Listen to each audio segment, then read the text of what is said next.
بسم اللہ الرحمن الرحیم وما اصابکم من مصیبت فبما کسبت ایدیکم ویعفو عن کثیر۔ اللہ فرماتے ہیں کہ جو کچھ تمہیں مصیبت پہنچتی ہے وہ تمہارے ہاتھوں کی کمائی ہے۔ یہاں مصیبت سے مراد دیکھیں مصیبت کی دو قسمیں ہیں۔ ایک مصیبت وہ جس کو ہم آزمائش کہتے ہیں، وہ مصیبت تو مسلمان کو بھی آتی ہے، کافر کو بھی آتی ہے، اور وہ اللہ کی طرف سے آزمائشیں ہوتی ہیں، تکوینی امور ہوتے ہیں کچھ کائنات کے نظام کو چلانے کے لیے۔ تو یہاں وہ مصیبت مراد نہیں ہے، کیونکہ وہ والی مصیبت انسان کے ضروری نہیں کہ بدعمالیوں کا نتیجہ ہو، نیک لوگوں کے ساتھ بھی حادثات ہو جاتے ہیں، تو وہ مصیبت نہیں ہوتی، وہ ایک اللہ کی طرف سے آزمائش ہوتی ہے۔ یہاں مصیبت سے مراد ہے وہ مصیبت جو حقیقی معنی میں مصیبت ہو، جو گناہوں کی سزا کے طور پر، جیسے لوط علیہ السلام کی قوم کے ساتھ ہوا، قوم عاد قوم ثمود کے ساتھ ہوا، یا بعض دفعہ اللہ کسی قوم کو سزا دینے کے لیے قحط میں ڈال دیتے ہیں جیسے فرعونیوں کے ساتھ ہوا، تو یہاں یہ والی مصیبت مراد ہے۔ تو یہ مصیبت انسان کی بدعمالیوں ہی کا نتیجہ ہے۔ تو خلاصہ اس آیت کا یہ نکلا کہ جو واقعی عذاب ہوتا ہے نا، جو مصیبت بن کے آتی ہے،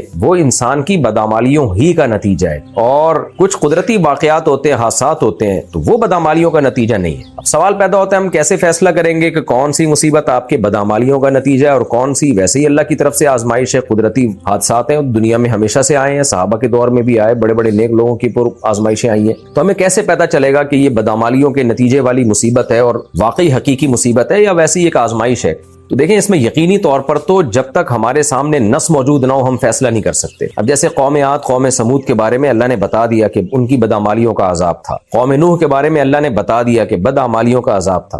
جہاں اللہ بتا دے گا وہاں تو ہمیں یقین ہوگا، جہاں نہیں بتائے گا تو وہاں یقینی طور پر کچھ نہیں کہا جا سکتا۔ البتہ کچھ علامتیں علماء نے بتائی ہیں قرآن و سنت کو سامنے رکھ کے، ان علامتوں سے اندازہ ہو جاتا ہے، غالب درجے میں آپ کہہ سکتے ہو کہ یہ مصیبت گناہوں کا عذاب ہے یا یہ ویسے ہی قدرتی حادثہ ہے۔ تو وہ ظاہری علامت یہ ہے کہ جب بھی کوئی آزمائش آئے، چاہے وہ انفرادی آپ کی زندگی میں آئے یا قومی سطح پہ آئے، تو اگر اس میں ہمیں اپنی اصلاح کا موقع مل رہا ہے اور اصلاح کی طرف توجہ جا رہی ہے، مثال کے طور پر ملک میں مہنگائی کا عذاب ہی آپ دیکھ لینا، عوام کو کچھ سمجھ میں آنے لگتا ہے کہ ہمیں کیا کرنا چاہیے آئندہ کے لیے، کیا پالیسیاں بنانی چاہیے ہمیں، حکمرانوں کو کچھ عقل آ جاتی ہے، تو پھر یہ مصیبت نہیں ہے بلکہ یہ اللہ کی طرف سے اصلاح کا ایک پروگرام ہے، ایک تربیت کا ایک طریقہ ہے۔ تو اور اگر کوئی پریشانی آئی اور آپ کی اصلاح کی طرف توجہ ہی نہیں جاتی ہے، نہ آپ اللہ کی طرف رجوع کرتے ہو، نہ آپ کو اپنی غلطیوں کی تلافیوں کی طرف توجہ جاتی ہے، تو سمجھ لیں یہ اللہ کی طرف سے عذاب ہے، کیونکہ اللہ آپ کو تکلیف پہنچانا چاہ رہا ہے۔ دیکھیں جب بھی کوئی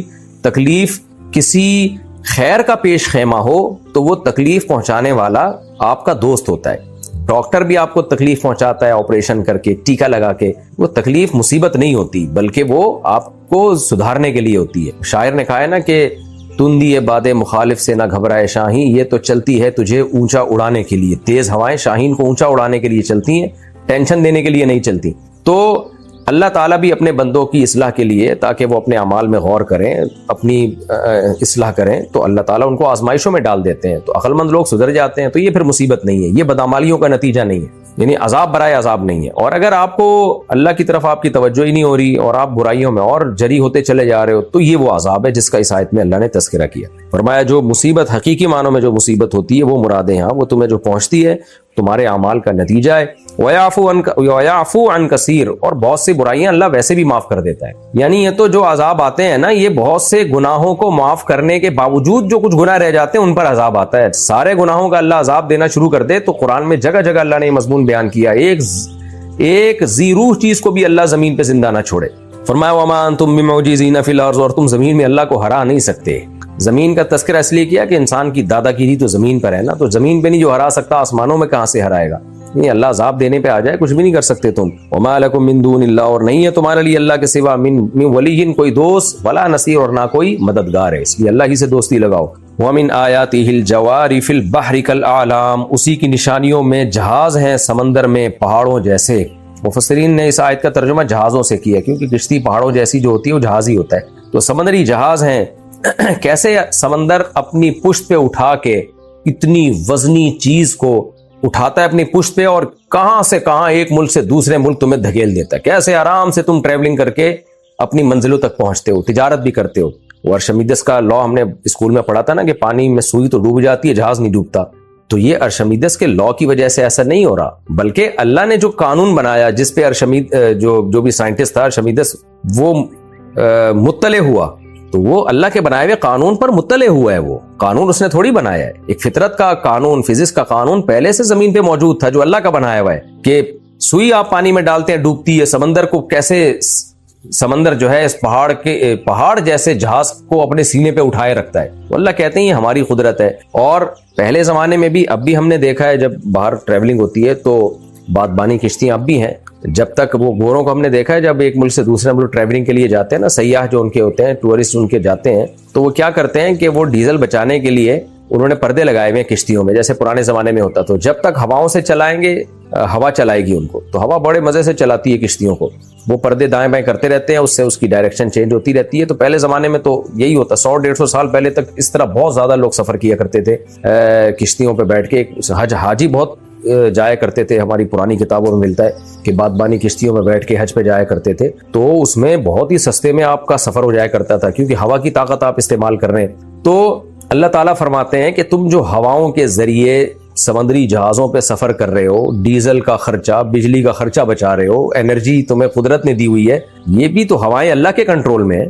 چونکہ عرب میں تو یہ بہت زیادہ تھا اس وقت نا، یہ سمندری جہاز اور کشتیاں، یہ بادبانی کشتیاں ہوتی، وہ لوگ پردوں کو سیٹ کرتے تھے خاص اینگل سے کہ وہ ہوا آ کے ان اینگلوں پہ ٹکراتی تھی اور کشتی کو دھکیلتی تھی آگے. تو وہ اس اینگل سے جہاں ان کو موڑنا ہوتا اسی حساب سے وہ پردوں کو سیٹ کرتے تھے. تو اللہ نے فرمایا کہ تم جو سمندروں میں جا رہے ہو نا، بیچ سمندر میں اللہ ہوا کو روک دے تو تمہارا بنے گا کیا؟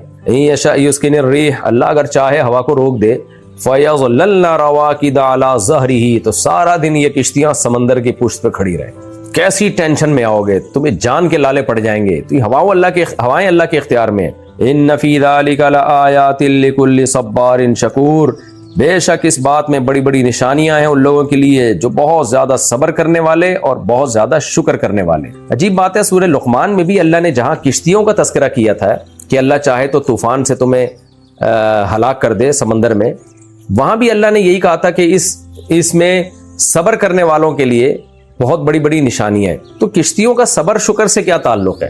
دیکھیں یہاں صابر شاکر کا مطلب ہے مومن.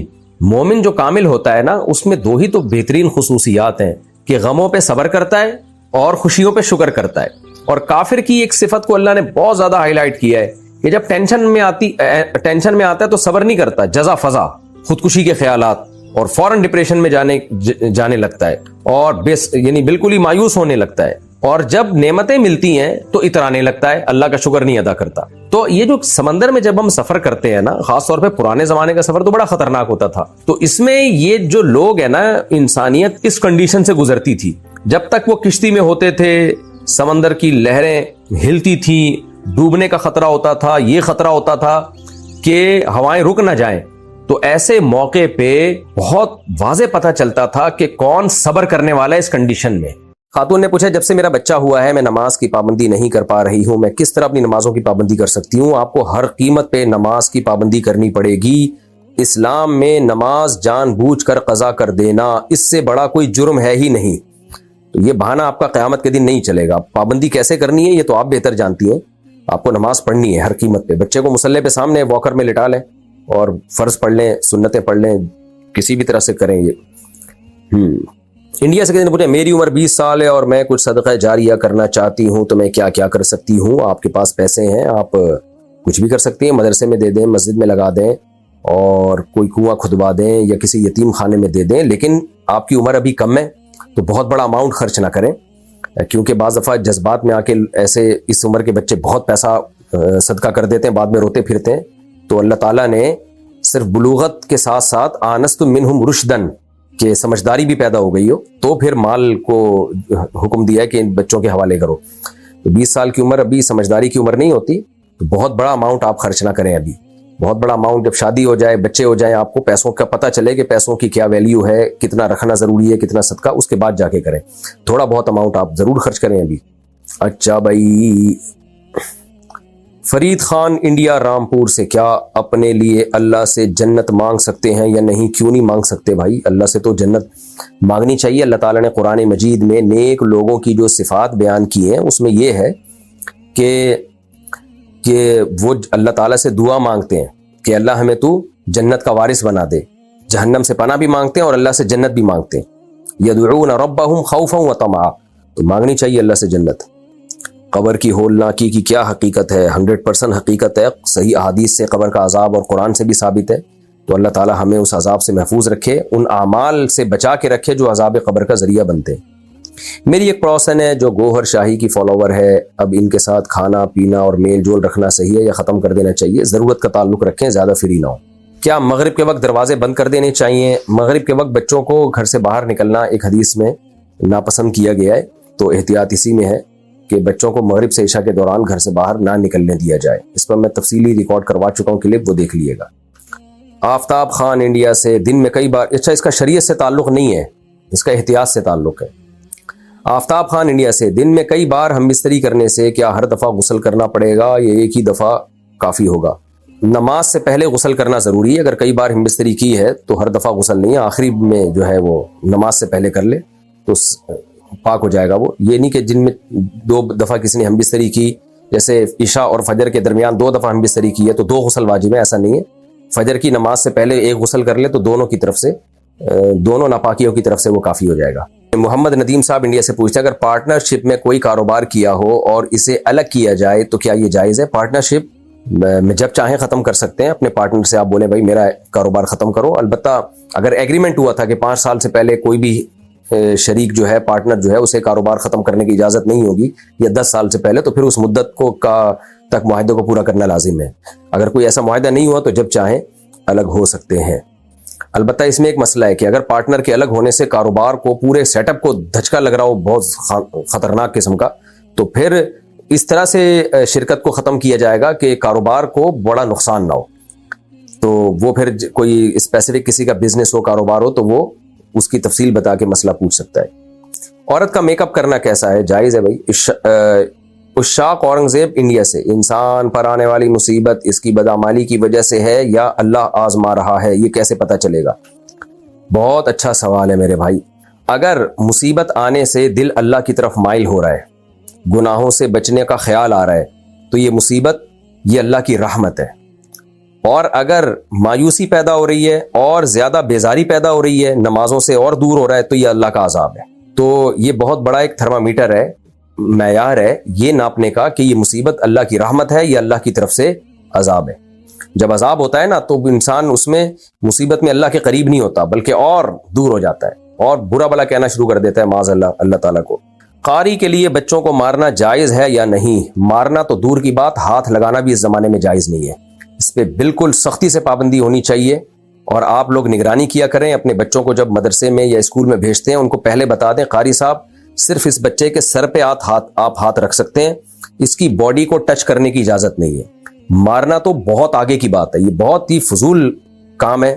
میں نہیں کہہ رہا سارے قاری مارتے پیٹتے ہیں، لیکن بہت سے قاری جنگلیوں درندوں کی طرح مارتے ہیں جو ہم نے اپنی آنکھوں سے دیکھا ہے، ہڈی تک توڑ دیتے ہیں وہ بچوں کی۔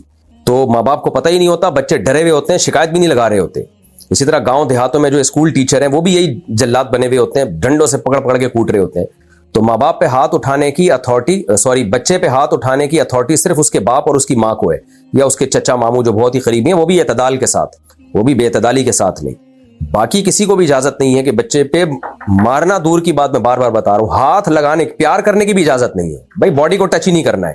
بچہ وہاں بیٹھے گا، فاصلے کے ساتھ قرآن سنائے گا، اور اگر آپ کہتے ہو بچہ سختی کے بغیر پڑھ نہیں رہا تو ماں باپ کو بتا دو میرے بس کا نہیں ہے، مجھ سے نہیں پڑھ رہی ہے، میں ہاتھ نہیں لگاؤں گا، اس کو ماروں گا نہیں میں۔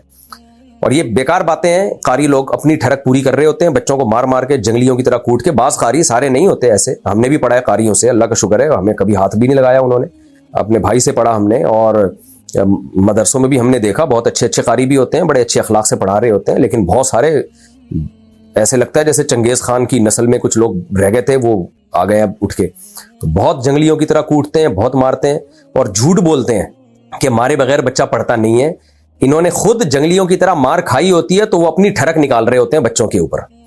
میں نے بہت تجربہ کیا ہے، میں نے چھوٹے بچوں کو بہت پڑھایا ہے، یہ تو اب میں جامعہ الرشید میں بڑی کلاسیں پڑھا رہا ہوں نا، مجھے کیونکہ وہاں ٹیچنگ میں 25 سال ہو گئے مجھے ٹیچنگ کی لائن میں، تو اب جا کے بڑی کتابیں، جب ظاہر ہے مدرسے میں ٹائم گزرتا ہے تو پھر بڑی کتابیں ملتی ہیں، ورنہ ہم نے تو بچوں کو پڑھایا ہے۔ مجھے تو نہیں یاد پڑتا کہ میں نے کبھی کسی بچے کو تھپڑ بھی مارا ہو، سب ماشاءاللہ پڑھ کے دیے، سب کے نمبر اچھے آتے تھے۔ تو اپنی بد اخلاقی ہوتی ہے، اپنا دماغ خراب ہوتا ہے ٹیچر کا، اور وہ اپنا غصہ بچوں پہ نکال رہا ہوتا ہے۔ بچوں کو محبت سے ہنس کھیل کے پڑھائیں, تھوڑا سا روب رکھیں, بس آپ کی آواز میں روب ہونا چاہیے, اسی سے بچہ تھوڑا سا بیٹھا رہے آرام سے. تو اور بچے کو تو ایک دوسرے کے ساتھ مل جل کے ایسے شوق سے پڑھتے ہیں, جب 2-4 بچے بیٹھے ہوں تو مقابلے میں پڑھنا شروع کر دیتے ہیں. تو یہ ٹرینڈ بالکل ختم ہونا چاہیے کہ کوئی قاری بچے پہ ہاتھ اٹھائے, اور اس کے یہ کہ شرعن جائز ہے ناجائز ہے اس بحث میں نہ پڑیں. اس زمانے میں بہرحال ناجائز ہے. کیمرے لگوائیں مسجدوں میں, مدرسوں میں, کہ کوئی ہاتھ بھی نہیں لگایا, اور بہت سخت پنشمنٹ رکھیں اس پہ. بھائی مارنا دور کی بات, تو نے یوں کیوں پکڑا اس کو, یہ تیرا کیا لگتا ہے بچہ, تو یوں کیوں پکڑ رہا ہے, بچے کی چٹکی کیوں لے رہا ہے, تو پیار کیوں کر رہا ہے بچے کے چہرے پہ. یہ بہت سختی کرنی پڑے گی اس زمانے میں, کیونکہ یہ فساد کا دور ہے, یہ شہوت پرستی کا دور ہے, یہ تقویٰ للہیت کا دور نہیں ہے. شادیاں ہوتی نہیں ہیں, اور فحش فلمیں دیکھ دیکھ کے ہر آدمی ٹھرکی بنا ہوا ہے, شادیاں کرتے نہیں ہیں, اور کرتے بھی ہیں تو جب پورے ٹھرکی بن چکے ہوتے ہیں اس کے بعد جا کے شادی کرتے ہیں. وہ شادی کے بعد بھی ٹھڑکیں ختم نہیں ہوتی ان لوگوں کی. تو وقت پہ شادیاں نہیں ہو رہی ہیں, پھر فحش فلمیں, پھر میڈیا پہ سب چیزیں شہوت کو برانگیختہ کر رہی ہیں. پھر جب ٹیچر کے سامنے آ کے پیارے پیارے سے بچے بیٹھے ہوئے ہوتے ہیں تو وہ ٹھڑک وہاں پوری کر رہا ہوتا ہے اپنی, اور کبھی پیار کر رہا ہوتا ہے, کبھی گود میں بٹھا رہا ہوتا ہے. کبھی بھی دیکھیں اس کو ویسی کی تیسی کر دیں. اور اپنے چھوٹے بچوں کو بھی جب لے کے جایا کریں نا سفر میں, تو ان کی بھی کیئر کریں. آپ کے دوست فری ہو رہے ہیں, بچے کو گود میں بٹھا رہے ہیں, آپ بولیں بھائی ہمیں آپ کی نیت پہ کوئی شک نہیں ہے, آپ نیک انسان ہو, لیکن یہ گود میں بٹھانا ٹھیک نہیں, نیچے بٹھائیں آپ اس کو. اس میں وہ آپ کو بد اخلاق کہے کچھ بھی کہے, کوئی فرق نہیں پڑتا اس سے. تو بچے کو کبھی نہ کسی کے گود میں بیٹھنے دیں, نہ بالکل ایسے اس کو جو ہے وہ پیار کرنے دیں گال پہ اور چٹکیاں لینے دیں. یہ پیار کرنا ہے بس سر پہ ہاتھ رکھو کافی ہے اتنا, اور مسافہ کرو بس. ہاں بہت چھوٹا بچہ ہو, جیسے 2 سال کے 2.5 سال کے چھوٹے گود والے بچے ہوتے ہیں تو وہ ایک الگ بات ہے, لیکن 7 سال 8 سال یا 6 سال کے بچے ہوں یا بچیاں ہوں, ان سب میں احتیاط ضروری ہے. میں نے بہت دیکھا ہے بچوں کو قاری لوگ مارتے بھی ہیں, اور جو ہے بہت بعض قاری ظاہر ہے سب نہیں ہوتے, بار بار یہ لفظ میں دہرا رہا ہوں, تو اس کا بہت زیادہ خیال کرنا ضروری ہے. خلاصہ آپ کے سوال کا یہ نکلا, آپ نے جو پوچھا قاری کے لیے بچوں کو مارنا جائز ہے یا نہیں, جواب یہ ہے کہ مارنا تو دور کی بات, ہاتھ ٹچ کرنا بھی جائز نہیں ہے اس زمانے میں, لگانا بھی ہاتھ جائز نہیں ہے. میں جہاں پڑھاتا ہوں وہاں سے مسجد 1.5 کلومیٹر دور ہے, اور میرے پاس بائک نہیں ہے, مجھے پیدل جانا پڑتا ہے, اور عصر مغرب اور عشاء کا ٹائم اتنا کم ہوتا ہے کہ میرا سارا وقت راستے میں چلا جاتا ہے. ایسے میں اگر میں گھر میں عصر مغرب عشاء ساتھ پڑھ سکتا ہوں, اگر گھر سے مسجد بہت دور ہے تو مجبوری میں آپ گھر میں نماز پڑھ سکتے ہیں. ہم کافی ٹائم سے گھر بیچنے کی کوشش کر رہے ہیں, گھر بک نہیں رہا, کافی عرصے سے خالی ہے, وہاں کافی سخت اثرات ہیں, بہت سخت رکاوٹیں آ رہی ہیں. میرے شوہر گھر بیچ کر کاروبار کرنا چاہتے ہیں, ہم کافی پریشان ہیں. اس کا توڑ بتا دیجئے, گھر سے جنات شیاطین ختم ہو جائیں. آپ کے گھر میں کوئی جنات شیاطین نہیں, آپ لوگ ہی ہیں گھر کے اندر, یہ ذہن میں رکھیں. تو اب آپ کیا ہیں, میں تو آپ کو انسان سمجھ کے مسئلہ بیان کر رہا ہوں. جب ایک دفعہ کھوپڑی میں یہ بات آ جائے نا, وہم بیٹھ جائے کہ میرے گھر میں جن چڑیل بھوت ہیں, تو پھر جن بھی نکلیں گے, چڑیلیں بھی نکلیں گی, بندر کے پنجے بھی نظر آئیں گے, خون کی چھینٹیں بھی نظر آئیں گی. تو آپ صرف یہ کر لیا کریں, سورہ بقرہ ختم کیا کریں گھر کے اندر برکت کے لیے. نحوست اگر اللہ بالفرض کوئی ہو بھی تو ختم ہو جائے گی, تو سورہ بقرہ کا ورد کر لیا کریں, اور یہ دماغ سے نکال دیں کہ آپ کے گھر میں کچھ ہے, کچھ بھی نہیں ہوگا انشاءاللہ. سود کے پیسے ٹیکس بھرنے کے لیے استعمال کر سکتے ہیں یا نہیں؟ یہاں پر کوئی اسلامک بینکنگ نہیں ہے. نہیں, سود کے پیسے ٹیکس بھرنے کے لیے استعمال نہیں کر سکتے. سود کے پیسے بس ثواب کی نیت کے بغیر جان چھڑانے کے لیے صدقہ کر دیں بس, اور کوئی حل نہیں ہے اس کا, کسی بھی خیر کے کام میں ڈال دیں. عبداللہ صاحب مردان سے, اگر کوئی کمپنی اپنے گاہک کو اپنی پروڈکٹ اس شرط پر دے کہ میں آپ کو مثال کے طور پر کپڑا دیتا ہوں 1000 روپے میں, اور آپ نے اپنا منافع شامل کر کے آگے بیچ دینا ہے, تو اس طرح منافع جائز ہے یا نہیں؟ مطلب سامان پر ہمارا قبضہ نہیں, مگر کمپنی مکمل اجازت دیتی ہے آگے بیچنے کی. اگر یہ جائز نہیں تو اس قسم کے کاروبار کی کیا صورت ہو سکتی ہے؟ جائز ہے, آپ کمپنی کے کمیشن ایجنٹ بن کے بیچ رہے ہیں کہ بھئی میرا کپڑا نہیں ہے, کمپنی کا کپڑا آپ بکوا رہے ہیں اور اپنا ایک پروفٹ رکھ رہے ہیں اس میں. تو پروفٹ کا یہ طریقہ ٹھیک نہیں ہے کہ 1000 روپے کے اوپر جتنا رکھیں آپ رکھیں, بہتر یہ مکروہ ناپسندیدہ ہے. تو اس کے طریقہ یہ ہے کہ آپ کہیں بھئی ٹھیک ہے, ہم اس کو جتنے میں بیچوں گا میں اس میں اتنی پرسنٹیج میری ہوگی, پرسنٹیج طے کر لیں آپ. یا یوں کر لیں کہ بھئی یہ کپڑا 1000 کا ہے تو میں 1200 میں بیچوں گا, 200 میرے ہوں گے اور 1000 آپ کے ہوں گے. اور تیسری صورت یہ بھی گنجائش ہے اس کی بھی کہ 1000 سے اوپر جتنا بکا وہ میرا, باقی سارا آپ کا. یہ ناپسندیدہ ہے لیکن گنجائش اس کی بھی ہے. اگر باپ سگی نابالغ بیٹی کے ساتھ, توبہ توبہ توبہ, یہ آج کل مسئلہ یہ ہو رہا ہے, وہی بات ہے, انٹرنیٹ پر فحش فلمیں دیکھی جا رہی ہیں اور دوسری شادی کا رواج نہیں ہے. مرد میں ڈیزائر زیادہ ہوتی ہیں, بعض دفعہ بیوی جلدی بوڑھی ہو جاتی ہے, اس میں دلچسپی مرد کی ختم ہو جاتی ہے, اور پھر وہ انسان نہیں بلکہ وہ درندہ بن جاتا ہے. کبھی بہوؤں پہ نظریں ڈال رہا ہوتا ہے, کبھی بہن پہ, کبھی بیٹیوں پہ. ایسے درندے لوگوں کے حالات پھر ہمارے سامنے آتے ہیں تو بد دعائیں نکلتی ہیں بے شرموں کے لیے، بے غیرتوں کے لیے. تو بیٹی کو چاہیے ایسی صورت میں باپ سے فوراً علیحدگی اختیار کر لے. بہو ہو تو اس کا تو رشتہ ہی حرام ہو جاتا ہے، اور باپ بیٹی کا بھی اگر ایسا ریلیشن ہو جائے تو اس باپ پر اس بیٹی کی ماں بھی حرام ہو جاتی ہے، خوب سمجھ لیں. تو لیکن خود سے یہ فیصلہ نہ کریں. کسی کے ساتھ ایسا ہوا ہے تو تفصیل لکھ کے مسئلہ پوچھیں کسی قریبی مفتی سے جو ریلائبل مفتی ہو. تو لیکن بیٹی کو ایسی صورت میں چاہیے فوراً گھر سے نکل جائے اور ایسے باپ سے دوری اختیار کر لی جائے. باقی اس باپ کے لیے دعا کرنی چاہیے ہدایت کی، اور مر جائے تو مغفرت کی دعا بھی کرنی چاہیے. مر جائے تو زیادہ اچھا ہے ایسا باپ. کیا ہم اپنی بلیوں کو نیوٹر یعنی نہ مذکر نہ مؤنث کروا سکتے ہیں؟ اس میں گناہ تو نہیں ہوگا؟ نہیں، کوئی گناہ نہیں ہے، کروا لیں آپ. کہتے ہیں کہ اللہ تعالیٰ اپنے حقوق معاف کر دیتا ہے، مگر بندوں کو حقوق جب تک وہ معاف نہ کریں تو معاف نہیں ہوتے. تو اگر میں پکی توبہ کر لوں مگر ماضی میں جو بندوں کے حقوق تلف کیے اور وہ بندے دنیا سے چلے گئے یا ان کا پتہ ہی نہ ہوتا، اس صورت میں میری توبہ کا کیا ہوگا؟ دیکھیں، جو حقوق ان کے تھے، پیسوں کا لین دین تھا، وہ پیسے دینے پڑیں گے. اگر وہ دنیا سے چلے گئے تو وہ پیسے ان کے وارثین کو دیں. جتنی گنجائش ہے وہ کریں آپ. تو جو آپ سے ہو سکتا ہے وہ آپ کر لیں، جو نہیں ہو سکتا پھر وہ اللہ پہ چھوڑ دیں. اللہ معاف کرنے والا ہے. میری شادی 19 فروری 2021 میں ہوئی تھی. اس وقت دین کے بارے میں مجھے علم نہیں تھا. میں نے سنا کہ مشرک عورت سے نکاح کرنا جائز نہیں. میری بیوی خود کو مسلم کہتی ہے مگر شرکی عقائد رکھتی ہے، مزاروں میں دفن بزرگوں سے مدد مانگتی ہے. اس صورت میں مجھے کیا کرنا چاہیے؟ نماز، روزہ، قیامت کے دن کے بارے میں اور بھی شریعت کے بڑے بڑے ارکان کا صاف صاف لفظوں میں انکار کرتی ہے. اس صورت میں کیا میں بغیر تجدید ایمان اور بغیر تجدید نکاح کے رہ سکتا ہوں؟ اگر وہ تجدید ایمان کے لیے راضی نہ ہو تو کیا میں اسے چھوڑ سکتا ہوں؟ آپ اسے توبہ کی تلقین کریں اور بولیں قبروں سے مانگنا حرام ہے، ناجائز ہے، شرک ہے، اس سے نکاح ختم ہو جاتا ہے. اگر وہ مان جائے ٹھیک ہے، نہیں مانے تو پھر اس کو، اگر مان جاتی ہے تو اس نکاح دوبارہ کریں، اور اگر نہیں مانتی تو پھر آپ اس کو چھوڑ دیں. آپ کے لیے اس کے ساتھ رہنا اور میاں بیوی والا ریلیشن پھر حرام ہے، ناجائز ہے. جعفر اقبال ہنگو سے، پہلے کوشش کریں کہ مان جائے، دلائل دیں گے انشاءاللہ مان جائے گی، اپنا گھر خراب نہ کریں بلا وجہ زبردستی. جعفر اقبال ہنگو سے، مجھ سے میرے دوست نے 5,000 روپے ادھار لیے ہیں، کافی ٹائم ہو گیا ہے، وہ واپس نہیں کر رہا. وہ میں بتا چکا ہوں نہیں کرے گا واپس. کیا میں اس کی دکان سے اس کے 5,000 روپے کے بدلے میں کوئی سامان لے سکتا ہوں؟ کیونکہ یہ پیسے نہیں دے رہا. لے سکتے ہیں، بالکل لے سکتے ہیں. تو جائیں کچھ چیز لے کے آ جائیں جو 5,000 کی ہو. اگر مرد اپنی بیوی کو بات بات پر یہ بولے کہ میں نے نہیں رہنا تمہارے ساتھ، چلی جاؤ اپنے گھر، تمہیں پیپر دے دوں گا، ایسی صورت میں مرد اور عورت کے لیے کیا ہدایات ہے؟ ان الفاظ سے طلاق تو نہیں ہوئی، یہ تو طلاق کی دھمکی ہے، طلاق نہیں ہے. باقی مرد کو چاہیے یہ باتیں نہ کرے، اپنے جھگڑوں کو حل کریں، میاں بیوی خاندان والوں کو بلائیں اگر آپس میں حل نہیں ہو رہے. بغیر نیت کے بیوی کو مہر دینے سے مہر ادا ہو جائے گا یا پھر اسے دینا ہوگا؟ بغیر نیت کے بھی مہر ادا نہیں ہوتا، اور بیوی کو بتائے بغیر دینے سے بھی ادا نہیں ہوتا. آپ بتائیں گے کہ مہر کی رقم دے رہا ہوں اور وہ ایز اے مہر ایکسیپٹ کرے گی تو وہ ادا ہوگا، ورنہ تو ہر آدمی بیوی کو جیب خرچی تو دے رہا ہوتا ہے. مرنے سے پہلے بولے کہ بیگم میں نے جتنی پاکٹ منی دی تھی وہ سارا مہر ہو گیا، بیگم بولے گی ہم تو مہر سمجھ کے نہیں لیتے رہے اس کو.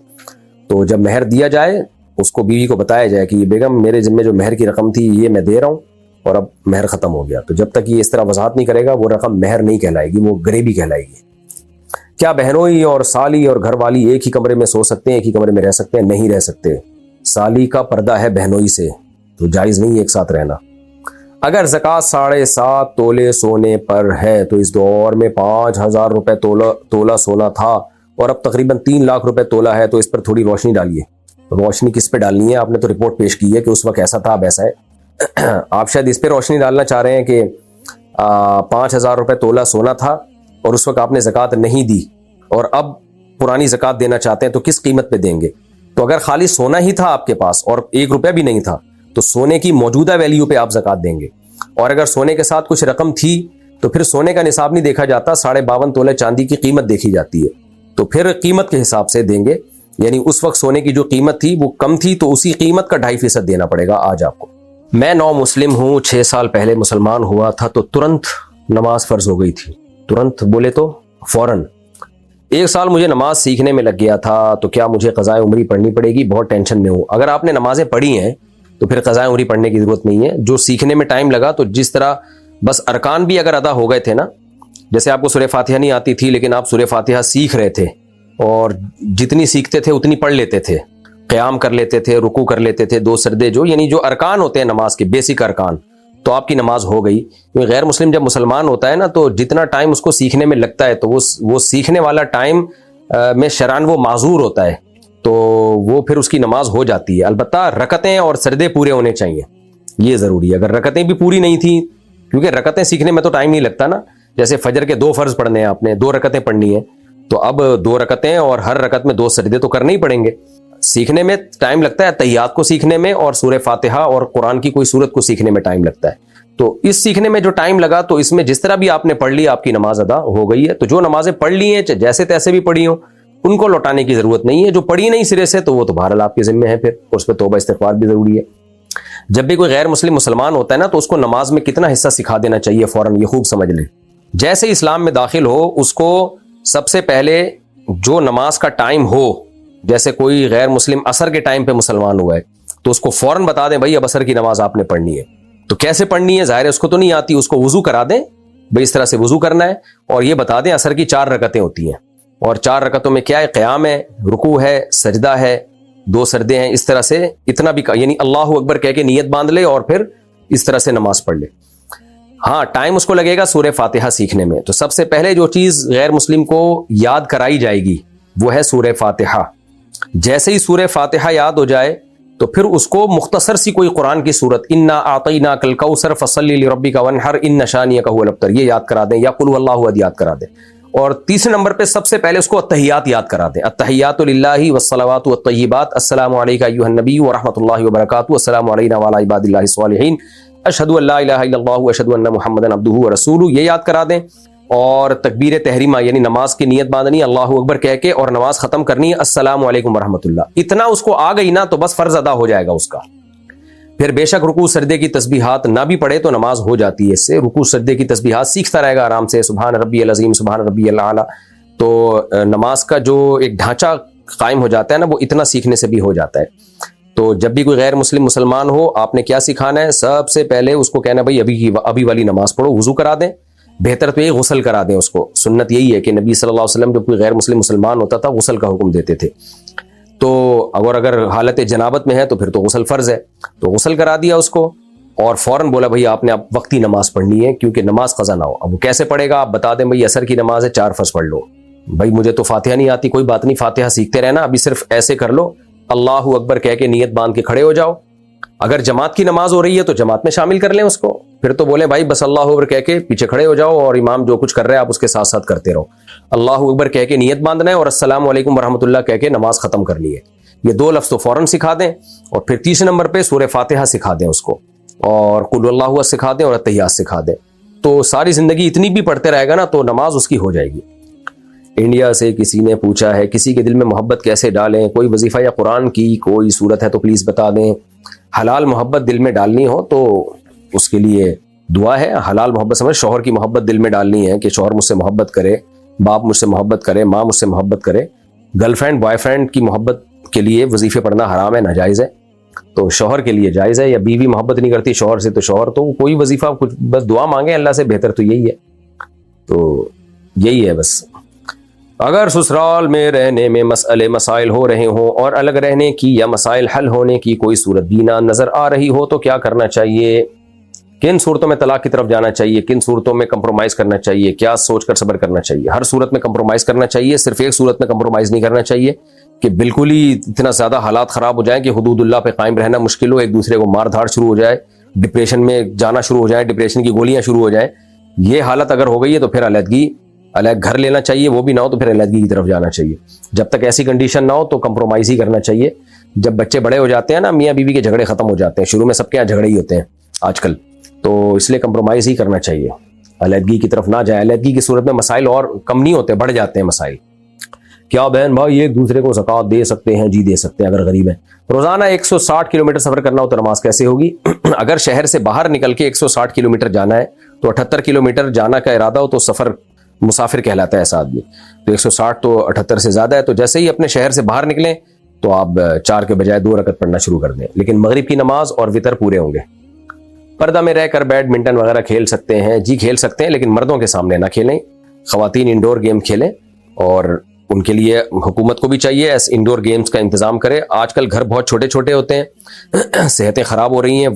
پہلے زمانے میں تو گاؤں میں گھر اتنے بڑے بڑے ہوتے تھے, خواتین کی واکنگ اچھی خاصی ہو جاتی تھی, پھر سیڑھیوں پہ چڑھنا اترنا, ادھر جانا ادھر جانا. گاؤں دیہاتوں میں تو بہت ان کی فزیکل ایکٹیویٹی بہت ہوتی ہے. آج کل فلیٹوں میں خواتین رہتی ہیں، گھر میں رہ کے پھر کھاد اسی اسپیڈ سے رہی ہیں، تو وہ صحت بیماریوں کی ایسی کی تیسی ہو جاتی ہے، یعنی بیماریاں اتنی آ جاتی ہیں، صحت کی ایسی کی تیسی ہو جاتی ہے. تو گورنمنٹ کی ذمہ داری ہے کہ وہ خواتین کے لیے ایسی جگہیں بنائے جہاں وہ ان کو فزیکل ایکٹیویٹی کا موقع ملے. جم ہونے چاہیے خواتین کے لیے پردے کے ساتھ، اس میں موبائل لے جانے کی پرمیشن نہ ہو، اور پارک ہونے چاہیے جہاں وہ واکنگ کر سکیں، جاگنگ کر سکیں، جس میں صرف خواتین الاؤ. پہلے گورے اس کا خیال کرتے تھے جب تک ان کا فیملی سسٹم تھا. میں کسی کنٹری میں گیا، مجھے یاد نہیں، شاید آسٹریلیا میں، وہ پرانے دور کے گوروں کے پارک بنے ہوئے ہیں جس میں صرف خواتین کو اور چھوٹے بچوں کو اجازت تھی. یعنی گورے بھی کسی زمانے میں غیرت مند ہوا کرتے تھے کہ وہ پارک صرف خواتین کے لیے تھے کہ خواتین یہاں جاگنگ کریں گی، کسی مرد کا داخلہ یہاں ناجائز ہے. اب تو چونکہ ان کا خاندانی نظام ہی تباہ و برباد ہو گیا، اب تو مرد اور عورت کا فرق ہی ختم ہوتا جا رہا ہے، پتہ ہی نہیں چلتا ہے کمبخت ہی ہے، شی ہے، کیا ہے. تو چند سال پہلے تک انگریزوں میں بھی ان چیزوں میں بڑا خیال تھا، اب بھی ہوگا بعض جگہوں پر. تو لیکن ہم ایک مسلم کنٹری میں رہتے ہیں، یہاں گورنمنٹ کی ذمہ داری ہے کہ جب بھی کوئی نقشہ پاس ہو کسی ریزیڈینشل ایریا کا، تو اس میں جیسے مسجد ہوتی ہے، جیسے کوئی پارک ہوتا ہے، تو اس میں وہاں یہ بھی ہو کہ بھئی خواتین کے لیے بالکل الگ. لوگ بناتے ہیں فیملی پارک، فیملی پارک الگ چیز ہے. فیملی پارک میں تو میاں بیوی آ رہے ہیں نا، تو کسی اور کی بیوی جاگنگ کر رہی ہے تو یہ کیوں دیکھ رہا ہے اس کو؟ تو وہ پارک ہی صرف لیڈیز کے لیے ہو، چھوٹے بچے اور لیڈیز، اس میں مردوں کا داخلہ ہی غلط ہو اور پورا کورڈ ہو وہ، تو تاکہ وہ اپنی فزیکل ایکٹیویٹی وہاں پہ کر سکیں. ورنہ یہ بیماریوں سے جو حال آج کل ہو رہا ہے، شوگر، بلڈ پریشر اور بہت زیادہ مسائل کھڑے ہو گئے ہیں. اور جن کو جم جانا ہوتا ہے وہاں جم کا ماحول ایسا بےہودہ ہوتا ہے، وہاں اچھی بھلی پردے دار خواتین جا کے خراب ہو جاتی ہیں. تو اس لیے ایسی چیزوں کا، اور دیندار لوگوں کو چاہیے ایسی چیزوں میں خود آگے بڑھیں. ایک صاحب میرے پاس آئے کہ میری وائف کو ایکسرسائز کا ڈاکٹر نے بتایا ہے، اور وہ گھر میں ظاہر ہے مالداروں کے یہاں خاص طور پر سارے کام ماسیاں کر رہی ہوتی ہیں، تو وہ کہتے ہیں بیٹھے بیٹھے پڑے بیمار ہونے لگی ہے.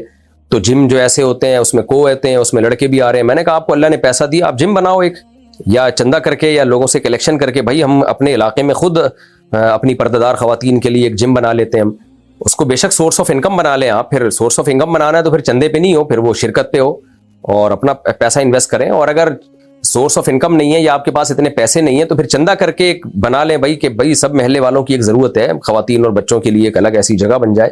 تو اس طرح محلے والوں کو محلے کی سطح پہ یہ چیزیں اپنے علاقوں کے لیے خود سوچنی چاہیے. سوچتے نہیں ہیں، بس آج کل گورنمنٹ پہ ڈالا ہوا ہے، گورنمنٹ پھر کہاں کرتی ہے. میں شوگر کی مریض ہوں، وضو قائم نہیں رہتا، کیا میری نماز ہو جائے گی؟ تیمم کا طریقہ بھی بتا دیں. جن کا وضو باقی نہیں رہتا، بار بار پیشاب کے قطرے آتے ہیں، ان پر میں ایک کلپ ریکارڈ کروا چکا ہوں، آپ یوٹیوب پہ سرچ کریں مفتی طارق مسعود لکھ کے، کہ جن کا وضو بار بار ٹوٹتا ہو یا پیشاب کے قطروں کے مریض ہوں تو وہ کیسے وضو کریں. تو اس میں یہ پوری ڈیٹیل سے میں نے حکم بیان کیا ہے شریعت کا. کیا کسی کی مدد کے لیے کالا جادو کیا جا سکتا ہے؟ کالا جادو حرام ہے. حافظ ارمان انڈیا سے، میں ایک لڑکی سے محبت کرتا تھا اور یہ بات میں نے اپنے دوست کو بتائی، اور چھوٹی سی بات پر اس نے یہ بات اس کے گھر پر بتا دی. تو مفتی صاحب اس کے بارے میں کچھ بتا دیں کہ یہ کیسا شخص ہے؟ پاگل آدمی ہے، آپ کے راز اس نے فاش کر دیا، غلط کیا اس نے، آئندہ اس پہ اعتماد نہ کریں. بس یہ ایسا شخص ہے یہ. اور آپ کو بھی کیا کرنا ہے محبتوں کو بتا کے، جب آپ کا اس سے لڑکی سے لینا دینا کچھ نہیں ہے تو محبت ہو گئی نہیں ہوگی، کیا اس سے لینا دینا کیا ہے؟ اب بے تکلف دوستوں میں آدمی اس طرح کی باتیں کر لیتا ہے، لیکن اس نے غلط کیا، آپ کا راز فاش کر دیا. میں نے اس سے ایک لڑکے کو مارنے کی قسم کھائی تھی، تو کیا آپ توبہ کر سکتے ہیں یا ماروں اسے؟ آپ نہیں مارو بھائی، ناجائز چیز پہ قسم کھائی ہے تو قسم توڑنا لازم ہے. باقی آپ نے اگر ٹائم متعین کیا تھا کہ اتنے دن کے اندر اندر ماروں گا اس کو، تو پھر جب اتنے دن گزر جائیں اور نہیں ماریں تو قسم کا کفارہ ادا کریں اور ماریں نہیں. اور اگر ایسے ہی کہا تھا میں اس کو نہیں ماروں گا، کوئی ٹائم متعین نہیں کیا تھا، تو پھر قسم ٹوٹے گی آپ کی موت کے وقت یا اس کی موت کے وقت، کیونکہ اس وقت پھر قسم کا یعنی امکان ہی ختم ہو جائے گا نا. تو پھر آپ نے وصیت کرنی ہے کہ میں نے چونکہ قسم کھائی تھی اس کو ماروں گا، اور اب شریعت نے مارنے کو ناجائز قرار دیا ہے، تو میرے مرنے کے بعد میرے مال میں سے قسم کا کفارہ ادا کیا جائے، کیونکہ مرنے کے بعد قسم ٹوٹے گی. ملازمت کی جگہ پر وضو کرتے ہوئے کیا رائٹ فٹ یعنی دایاں پاؤں پہلے دھو کر پھر پیپر ٹاول سے خشک کر کے موزے پہن لیے جائیں اور پھر جوتا پہن لیا جائے، اور اس کے بعد یہی کام لیفٹ فٹ کے ساتھ کیا جائے؟ کہ ایسا کرنا جائز ہے؟ جائز ہے بھائی، اس میں کوئی حرج نہیں ہے. نبی صلی اللہ علیہ وسلم کی والدہ کا نام آمنہ تھا یا آمنہ؟ آمنہ تھا، میم کے نیچے زیر، سیدہ آمنہ. قبرستان میں بورنگ کروا کر پانی نکالنا کیسا ہے؟ جائز ہے. میرے شوہر نے مجھے زبردستی میری نند کے گھر ان کا کام کرنے کے لیے رکھا ہوا ہے، ان کے یہاں ڈیلیوری ہے اور میں نہیں رہنا چاہتی، مجھے بتائیے میں کیا کروں؟ کر لیں, نند کے کام آ جائیں, وہ بھی رشتہ دار ہے, کل وہ بھی آپ کے کام آ جائے گی. ریلیشن بنانے کے لیے ایک دوسرے کی خدمتیں کرنی پڑتی ہیں, اور ایسے موقع پہ تو خواتین ہی کام آتی ہیں نا. جب ڈیلیوری ہوتی ہے تو ساری خاندان کی خواتین ہی اس عورت کو سنبھالتی ہیں جس کے بچہ پیدا ہونے والا ہے اس کے. یہ تو اخلاقیات کا تقاضا ہے. تو اگر آپ کے شوہر نے کہا ہے تو آپ کر لیں, بلا وجہ کی خامخواہ کی مخالفت نہ کریں. ہاں کوئی ایسا کام لگا دیا جو بہت ہی زیادہ سخت ہے, بہت ہی زیادہ ٹینشن والا کام ہے, تو الگ بات ہے, پھر شوہر کے لیے جائز نہیں ہے کہ بیوی پہ اس کی حیثیت سے زیادہ ذمہ داری ڈالے. لیکن نارملی خاندانی لوگوں میں سب ایسے موقع پہ ایک دوسرے کی مدد کرتے ہیں, تو کرنی چاہیے. آدھے پاگل کے بارے میں کیا حکم ہے شریعت میں, کیا وہ جنت میں جائے گا؟ جب کوئی پاگل جتنا پاگل ہوتا ہے تو اسی حساب سے حکام کا مکلف ہوتا ہے. آدھا پاگل کیا ہوتا ہے مجھے نہیں پتا. خیر, جب وہ اس کا دماغ کام کر رہا ہوتا ہے تو پھر شریعت کے حکام کا وہ مکلف ہوتا ہے, اور جس وقت دماغ کام نہیں کر رہا تو وہ مرفوع القلم ہے, اس وقت کے بارے میں اس سے حساب نہیں ہوگا. تو اگر جب دماغ کام کر رہا تھا اس وقت اگر وہ گناہ کرتا ہے تو پھر اس سے حساب و کتاب ہوگا. زکوٰۃ کے طور پر صرف نقد رقم ہی دی جا سکتی ہے, یا سامان چیزیں وغیرہ بھی دے سکتے ہیں؟ چیزوں کی قیمت خرید کا اعتبار ہوگا یا قیمت فروخت کا؟ چیزیں بھی دے سکتے ہیں اور قیمت فروخت کا اعتبار ہوگا. جو چیز دے رہے ہیں دیکھا جائے گا یہ چیز اگر ابھی مارکیٹ میں بیچوں تو کتنے کی بکے گی. میاں بیوی آپس میں اگر طلاق کی باتیں کریں, بیوی کو طلاق کے بارے میں سمجھانے کے لیے, تو کیا ایسے طلاق ہو جاتی ہے؟ میں بہت پریشان ہوں. نہیں جی, ایسے طلاق نہیں ہوتی. طلاق کے 3 سال بعد دوبارہ اسی آدمی سے نکاح کر کے ساتھ رہ سکتے ہیں؟ اگر 3 طلاقیں دی تھیں تو پھر نہیں رہ سکتے, اگر 3 سے کم دی تھیں تو رہ سکتے ہیں. اچھا, وتر کی تیسری رکعت میں سورت پڑھنے کے بعد درود شریف پڑھ سکتے ہیں؟ وتر کی تیسری رکعت میں دعائے قنوت پڑھنا سنت مؤکدہ ہے. سنت مؤکدہ کا مطلب ہے کہ اس کو چھوڑ دینا حرج ہے, گناہ کا ذریعہ بن سکتی ہے یہ چیز, اس کی شریعت میں تاکید ہے. وتر کی تیسری رکعت میں سورت پڑھنے کے بعد درود شریف پڑھ سکتے ہیں. وتر کی تیسری رکعت میں دعائے قنوت پڑھنا سنت مؤکدہ ہے, سنت مؤکدہ کو چھوڑنا ٹھیک نہیں ہے, تو اس لیے دعائے قنوت سیکھیں. ہاں جب تک نہیں سیکھ پاتے یا مشکل ہو رہا ہے, بہت بعض لوگوں کی بڑی عمر ہو جاتی ہے پھر ان کی زبان پہ الفاظ ہی نہیں چڑھتے, تو پھر کوئی بھی دعا پڑھ سکتے ہیں. تو چونکہ درود شریف بھی ایک دعا ہے تو وہ بھی پڑھ سکتے ہیں. پھر اگر جماعت سے نماز پڑھتے ہوئے بیچ میں وضو ٹوٹ جائے تو باہر کیسے نکلیں؟ پیچھے کافی لوگ ہوتے ہیں, ان کی نماز میں خلل آئے گا. کوئی بات نہیں, آنے دیں خلل, آپ نکل جائیں, کھڑے رہنا وہاں جائز نہیں ہے. کیا زکوٰۃ ایڈوانس میں دے سکتے ہیں؟ جی ہاں, ایڈوانس میں زکوٰۃ دے سکتے ہیں. کچھ دنوں پہلے ہمارے والد صاحب کو سینے میں درد ہوا, ہم سمجھے کہ گیس کا درد ہے, جو کہ ان کو پہلے بھی ہوتا رہتا تھا. ہم نے ساری کوششیں کی, پھر ہم ان کو ڈاکٹر کے پاس لے کر جانے لگے تو ان کا انتقال گھر پر ہی ہو گیا. اللہ تعالیٰ مغفرت فرمائے بھائی. ڈاکٹر نے کہا کہ ان کے اندر زندگی کی کوئی آثار نہیں ہے. اب ہمارے بعض رشتہ دار ہمیں کہتے ہیں کہ تم لوگوں نے اپنے ابو کے ساتھ زیادتی کی اور اگر جلدی لے جاتے تو ابو بچ جاتے, اس کا کفارہ کیا ہوگا؟ کوئی بھی اپنے باپ کو نہیں مارنا چاہتا. رشتہ دار منفی باتیں کر کر کے غم بڑھاتے ہیں, تو ایسے رشتہ داروں کو بولو خدا کے عذاب سے ڈرو. تو آئندہ یہ احتیاط کریں, کوئی بھی بیمار ہو تو فوراً ڈاکٹر سے رابطہ کریں. خود سے فرض نہ کر لیں کہ گیس کا درد ہے تو, لیکن جو ہوا وہ ہو گیا بس, اب اس کو بھول جائیں. آپ کوئی زیادتی نہیں کی آپ نے, ابو کے لیے توبہ استغفار کریں, ان کی مغفرت کی دعا کریں. آئندہ بہرحال احتیاط کریں آپ. لیکن جو رشتہ دار اس طرح کی باتیں کر رہے ہیں وہ منفیت پھیلا رہے ہیں. لوگوں کا کام ہوتا ہے طنز کرنا. ایک تو باپ کے مرنے کا غم ہوتا ہے, اوپر سے یہ اس طرح کی باتیں لوگ شروع کر دیتے ہیں. ایک غیر مسلم لڑکا ہے جو دل سے اسلام کو مانتا ہے اور اللہ کو بھی مانتا ہے, لیکن اس نے جا کر باقاعدہ اسلام قبول نہیں کیا جان کے خوف سے. اگر اس نے کسی مسلمان لڑکی سے نکاح کر لیا تو کیا اس کا نکاح ہو جائے گا؟ نہیں ہوگا, اسلام قبول کرنا پڑے گا. ہاں پبلک کے سامنے اسلام اگر قبول نہیں کر رہا ڈر کی وجہ سے تو اکیلے میں کر لے, لیکن یہ الفاظ اس کو زبان سے کہنے پڑیں گے کہ اللہ میں نے اپنا ہندو مذہب چھوڑ دیا اور میں اب اسلام میں داخل ہو چکا ہوں. صرف یہ مان لینا کہ واقعی اللہ کے نبی سچے نبی ہیں اور دل میں یقین ہو جانا کہ اسلام سچا مذہب ہے, یہ یقین ہونا کافی نہیں ہے. اقرار باللسان, زبان سے اقرار اور دل سے تصدیق, یہ بھی ضروری ہے, ایمان کے ارکان میں سے ہے. فرعون کو بھی تو دل سے یقین تھا کہ موسیٰ علیہ السلام اللہ کے سچے نبی ہیں. قرآن کہتا ہے وجحدوا بها واستيقنتها انفسهم. فرعون نے زبان سے انکار کیا لیکن دل میں فرعون کو یقین تھا کہ موسیٰ علیہ السلام اللہ کے سچے نبی ہیں. تو ہاں پبلک کے سامنے اقرار کرنے میں اگر جان کا خوف ہے کہ گھر والوں کے سامنے میرا راز فاش ہو جائے گا, جان سے مار دیں گے, تو اکیلے میں اقرار کر لے. یعنی کلمہ شہادت زبان سے کہنا پڑے گا اس کو کہ اے اللہ میں گواہی دیتا ہوں کہ تیرے سوا کوئی عبادت کے لائق نہیں, محمد صلی اللہ علیہ وسلم اللہ کے رسول ہیں, اور یہ کہے کہ میں اسلام میں داخل ہوتا ہوں.